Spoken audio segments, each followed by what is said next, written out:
one of the issues that I'll explain how the Quran is very clear. Darabataha, which means to beat her. Now, daraba means to walk away. Also, it means to beat, to strike something, but it also means to walk away. Darabat tarak. Beat it down the road. Get away from me.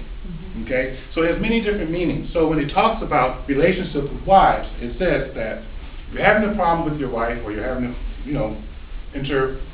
problem between your spouse, then the first thing you do is you talk to them.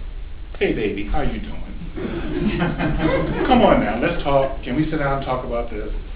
And if there's rebut from that, you can't get them to do that, then stay away from, don't try to be sexual or anything like that. Stay up, keep a distance, give you some time, because sometimes time heals hurt. Give them a little bit of time, then come back again and talk to them again.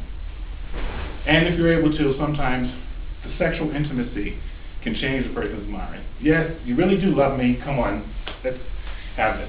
And if that doesn't work out, you've tried everything that you can do, then darabataha. It doesn't mean, some people interpret it to mean to beat them into submission. That can't be the way, because God's loving. So it means to send them away.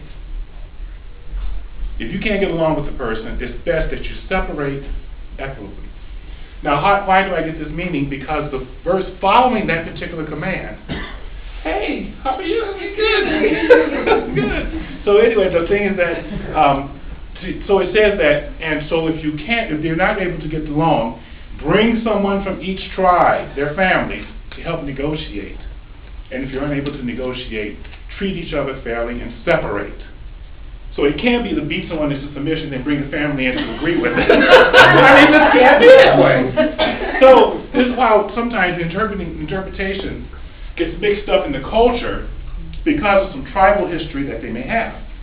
This is one of the issues in which I'll talk about here in a minute, is that through the reasoning, issue had for the reasoning process, reasoning has to be social, legal, and also dealing with justice, human rights for everybody.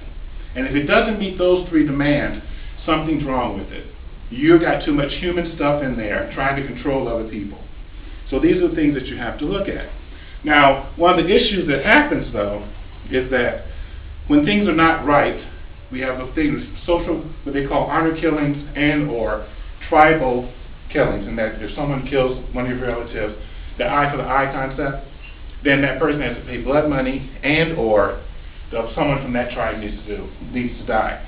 But what that causes is the eye for the eye concept that everybody winds up blind, which is really ridiculous. It doesn't make any sense. If we have a loving creator who knows everything about us and that we're to have a connection with them, then why would some of these rules come about?